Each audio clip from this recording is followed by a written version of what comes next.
అందరికీ నమస్తే అండి.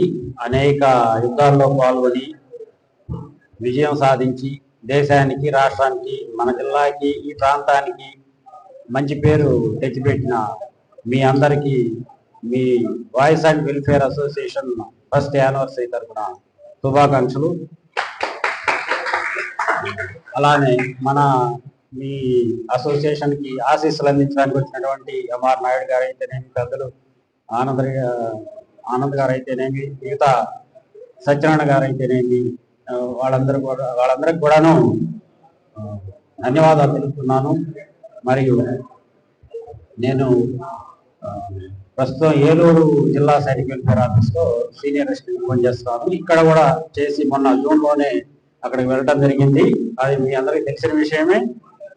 ఈ వాయిస్ అండ్ వెల్ఫేర్ అసోసియేషన్ స్థాపించేప్పుడు రిజిస్ట్రేషన్ అప్పుడు కొన్ని టెక్నికల్ ఇష్యూస్ వచ్చాయి. అవి భాస్కర్ గారు మేము చర్చించుకొని వాటిని మరలా రెక్టిఫై చేసుకొని ముందుకు వెళ్ళడం జరిగింది. ఒకనొక సందర్భంలో భాస్కర్ గారికి ఏం చేయాలో అర్థం కాలేదు. ఆ టైంలో మేము వారికి సూచనలు ఇచ్చి ఇలా కలవండి, ఇలా చేయండి అని చెప్తే వారు వదలకుండా అక్కడికి వెళ్ళి దాన్ని సాధించడం జరిగింది. ఎన్నో మైళ్ళ ప్రయాణం కూడా ఒక్క అడుగుతోనే ప్రారంభమవుతుంది. అలానే మీరు ఈరోజు మొదటి వార్షికోత్సవం జరుపుకుంటున్నారు, శుభాకాంక్షలు. పోతే మన ఎయిర్ వెటరన్ సత్యనారాయణ సార్ గారు మీకు చాలా విషయాలు నేను వచ్చేటప్పుడు దాదాపు గంట పైబడి మీ అందరికీ అన్ని విషయాలు ఏది వదలకుండా మీకు ఉపయోగపడే విధంగా తెలియజేయడం జరిగింది.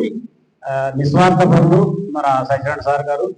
ఈవెన్ మేము కూడా ఎప్పుడన్నా ఏదో పాత రోజుల్లో జరిగే విషయాలు మాకు తెలియని ఉంటాయి. వాటి గురించి కూడా మేము వారిని అడుగుతుంటాము, వారి సూచనలు పొందుతుంటాం. అలానే మన భాస్కర్ గారు ఇలా కార్యక్రమం తలపెట్టారని నాకు తెలియజేసినప్పుడు, ఇప్పుడే కాదు చాలా రోజుల క్రితం చెప్పినప్పుడు నేను ఓకే అండి వస్తానండి అని చెప్పాను. అలానే ఇక్కడికి రావడం జరిగింది. మీ అందరికీ నన్ను ఆహ్వానించినందుకు మీ అందరికీ ధన్యవాదాలు తెలుపుతున్నాను. ఇక్కడ మీకు తెలిసిన విషయమే, ప్రతి చోట కూడాను అసోసియేషన్లు చాలా ఉన్నాయి. అందులో ఈ ప్రాంతంలో చాలా ఎక్కువ. ఇక్కడ మిగతా వాళ్ళకి పేరుంటే పడదు, అది మీకు తెలిసిన విషయమే. కానీ ధైర్యంగా కెప్టెన్ మన వలి గారు, అలానే మన గుమ్మల పాండు గారు, తాళ్ళపాటి అంకయ్య గారు, రామలింగాచారి గారు, వీళ్ళందరూ కూడా పట్టుదలతో చాలా రోజుల నుండి వదలకుండా దీన్ని నటించు. నాకు తెలిసి భాస్కర్ రావు గారు అలహాబాద్ వెళ్ళి కూడా చాలా క్లిష్టమైన సమస్యలు సాల్వ్ చేసుకొచ్చారు. అన్ని అఫీషియల్ వేలో అవ్వవు, కొన్ని పర్సనల్ గా వెళ్ళి మాట్లాడి ఇట్లా అండి వీళ్ళ ఆధార్ నంబర్ ఇది, వీళ్ళ బదులు ఇది పడింది, అసలు సంబంధం ఒక వ్యక్తి పెన్షన్ వేరే వ్యక్తికి వెళ్తుంది, ఆ వ్యక్తి పెన్షన్ ఇతనికి వస్తుంది. అలాంటి సమస్యని అక్కడికి వెళ్ళి వాళ్ళతోటి మాట్లాడి రికార్డు వాళ్ళతో మాట్లాడి సాల్వ్ చేసుకొని తీసుకొచ్చారు. అలానే ఎంఆర్సీ వెల్లింగ్టన్ కూడా వెళ్ళారు, బెంగళూరు వెళ్ళి అన్ని రికార్డులు వాళ్ళతో కలిసి ఇక్కడ ఉన్న వాళ్ళ సమస్యలను చాలా వరకు సాల్వ్ చేశారు. సరే, ఎన్ని చేసినా కానీ ఎక్కడొక్కడ కొంత పొరం ఉంటుంది, అవన్నీ కూడా భవిష్యత్తులో రెక్టిఫై చేసుకుంటారు. ఇందాక మన సత్యనారాయణ సార్ గారు చెప్తూ చేతిలో నడిచి మీరు వెంటపడి చేయించుకోవాలి. వాళ్ళకి ఇచ్చేసి వచ్చేస్తే అది అవ్వదు. ఒకసారి అయిపోయిందంటే అది కంటిన్యూ అవుతుంది. ఈవెన్ ప్రొసీడింగ్ కూడా మీరు వాళ్ళ కంప్యూటర్ నుండి 0 అయింది తీసుకోవచ్చు అయిపోయిన తర్వాత. అది రెండోది, సారు 1 సంవత్సరం అని చెప్పారు ల్యాండ్ అసైన్మెంట్ గురించి. సరే, అవుతుందో అవటం లేదో, ముందో లేదో ల్యాండ్ ఆ విషయం తీసి పక్కన పెట్టి 1 సంవత్సరం పెట్టిన అది ఎప్పటి నుండో పాత రోజుల నుండి దాన్ని ఇలాంటి పెద్దలు చెప్పడం వల్లనే 1 సంవత్సరం క్లాస్ తీసేసి 3 సంవత్సరాలు అనేది పెట్టడం జరిగింది. 1 సంవత్సరం అది ఇప్పుడు 3 సంవత్సరాలు. అయినా లేనిది ఎవరు ఇవ్వలేరు, తెచ్చుకునే వాళ్ళని ఎవరు ఆపలేరు. కాబట్టి దాన్ని అది కూడా అసలు తీసేసి అంటున్నారు. సరే, మంచి ఆలోచనే. కానీ ఎవరైతే ఒక్కటి అని పెట్టారో వాళ్ళ ఆలోచన కూడా మనం కొంచెం ఆలోచించాలి. అలానే 3 సంవత్సరాలు ఎందుకు చేయడం జరిగింది? వచ్చిన తర్వాత మన దగ్గర టైం ఉండదు, మనం వేరే పనుల్లో బిజీగా ఉంటాం. ఎన్నో సంవత్సరాల తర్వాత సర్వీస్ నుండి ఒకసారి ఇంటికి వచ్చేసరికి చాలా పనులు మనకు ఉంటాయి. కాబట్టి ఆ 1 సంవత్సరం దొరకదు కాబట్టి దాన్ని 3 సంవత్సరాలు చేయమని కోరడం జరిగింది. అలానే చేశారు. అదే ఇందాక క్యాంటీన్ కార్డులు, ఈసీహెచ్ఎస్ కార్డులు అవన్నీ కూడా వాటి వివరంగా మీకు తెలియజేశారు. ఎవరైనా ఎఫ్ఎంఏ వస్తుంటే తీసుకొని మీరు ఫెసిలిటీస్ పొందండి.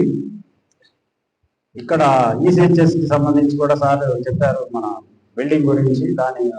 అది కూడా ఎలాంటి స్థలం అయితే అలాట్ అయింది కన్స్ట్రక్షన్. కానీ ఇప్పుడు కొత్తగా మళ్ళా వెటరన్ హాస్పిటల్ అని నిన్న ఉన్నట్లో లెటర్ కూడా ఇవ్వడం జరిగింది. వెటరన్ హాస్పిటల్ కట్టాలి, ఎక్కువ మంది వాయిస్ సైనికులు ఉన్నారు గిద్దలూరు ప్రాంతంలో అని ఒక లెటర్ అయితే డిఎంఎస్ఓకి రిమ్స్ సూపరింటెండెంట్ గారిని సర్క్యులేట్ చేయడం జరిగింది. ఇక్కడ మన గిద్దలూరు 2 కేంద్రీయ విద్యాలయం గురించి మేము సైనికుల్లో ఉన్నప్పుడు, ఇక్కడ ఒంగోలులో ఉన్నప్పుడు ఆ లెటర్స్ వాస్తవంగా శంకరన్న గారు, అంకన్న గారు వీళ్ళందరూ ఇంకా చాలా మంది కూడా కలిసి అప్పట్లో ఇప్పుడు ముఖ్యమంత్రి గారు ఉన్నప్పుడు ఆయనకి ఇస్తే అది అటు తిరిగి మన ఎంపీ మామూలు గారి ద్వారా కూడా సిఫార్సు చేయబడి intermediate education officer state level అక్కడికి వెళ్తే వాళ్ళు మనం ఫీజిబిలిటీ రిపోర్ట్ అడిగితే అవునండి ఇక్కడ చాలా మంది ఉన్నారు, పెట్టాలి, ఇంతమంది ఉన్నారు అవన్నీ చేసి పంపించడం జరిగింది.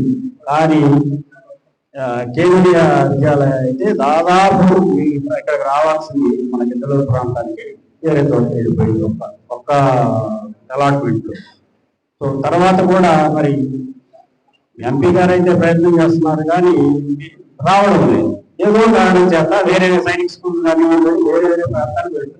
ఆ లిస్ట్ అనౌన్స్ చేసినప్పుడల్లా అరే ఇద్దరు లేదే అని నాకే అనిపించింది. మేము మాకు రాలేదు అని అనిపించడం చాలా సహజం. ఎనీహౌ మీరందరూ కూడా భాస్కర్ రావు గారికి సహాయ సహకారాలు అందిస్తూ ఈ సమస్యలు పరిష్కరించుకోవడానికి ఈ అసోసియేషన్ నడుపుకుంటారని, మనం తీసుకెళ్తారని కోరుకుంటూ మీ అందరికీ ధన్యవాదాలు. Thank you sir.